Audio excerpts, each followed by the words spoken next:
Now, as we track weather patterns and their impact on our communities, it's also important to consider the role of the natural landscapes in protecting us from disasters. This time, let's talk about the last remaining forest near Metro Manila, the Masungi Georeserve. Here's part one of my interview with Dumaliang, the managing trustee of the Masungi Georeserve.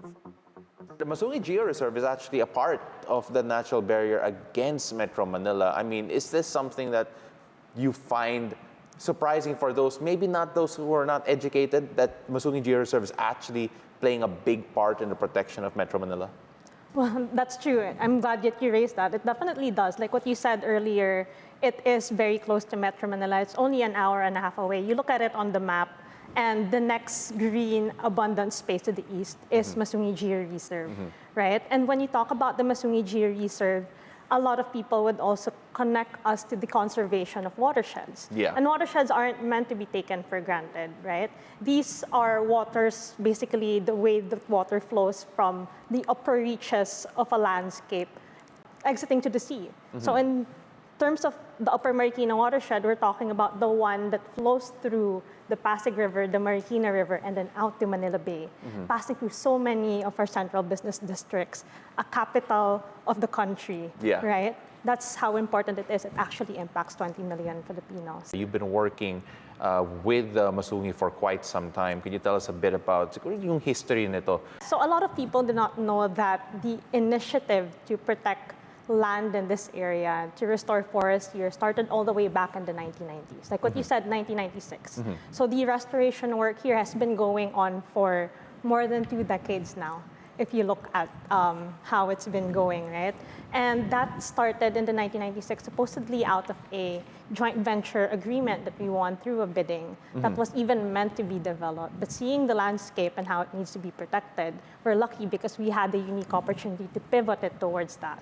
And that's basically the discovery trail, the lush area that we are now able to see when people come up there to hike, right? The more recent reforestation project, and the one that's been in the news a lot recently is the one that happened in 2017 out of a memorandum of agreement with the Department of Environment and Natural Resources. And the aim of that was to help government restore the larger Masungi rock formations, some parts of which coincide with the Upper Marikina watershed.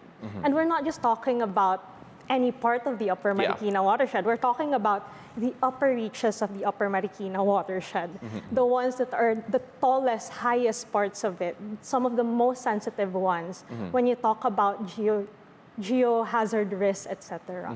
No, so definitely very important to conserve. What is the mindset in terms of promoting geotourism in Masungi in particular? Right, so the geotourism part of Masungi came in around 2016.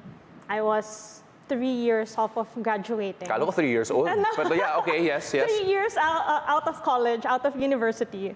And the reason why we chose geotourism as an approach is that it pays huge attention to showcasing the character of the landscape, right? So when you say showcasing the character of the landscape, it means highlighting the landscape and how it interacts with the biodiversity, the human elements, to create a unique sense of place that altogether needs to be preserved and protected. When you talk about karst landscape, what makes it unique in regards to the Philippine setting with nature when we think about going to all these different places? Yeah, so karst landscapes, even if let's say there's something similar in Palawan, they could still be very different. So say for instance, the ones in Masungi are 60 million year old Paleocene age karst formations.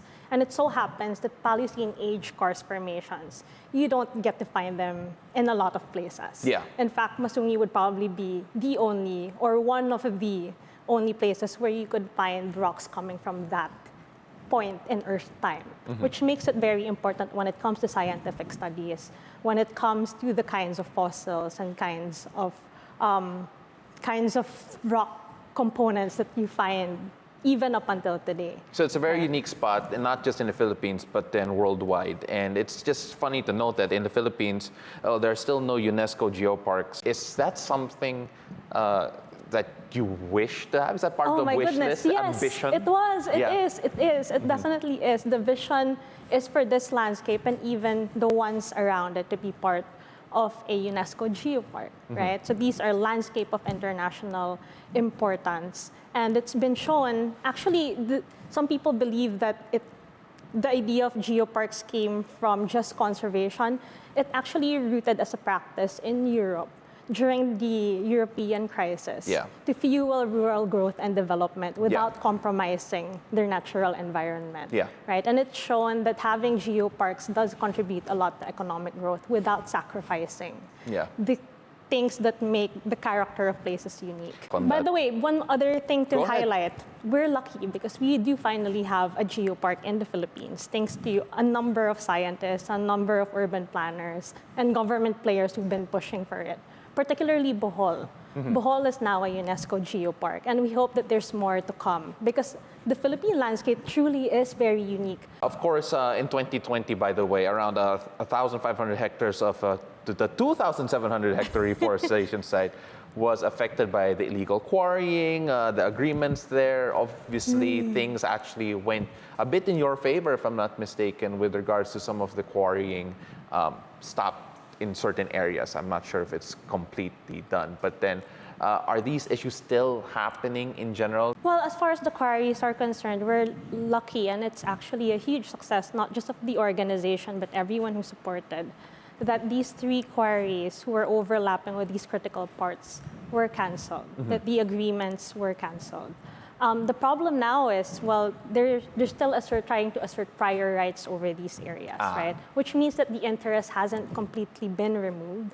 The difficulty is that there's also lack of information on what exactly is meant by them having prior rights. So we hope to hear about that from our counterparts in government and DNR.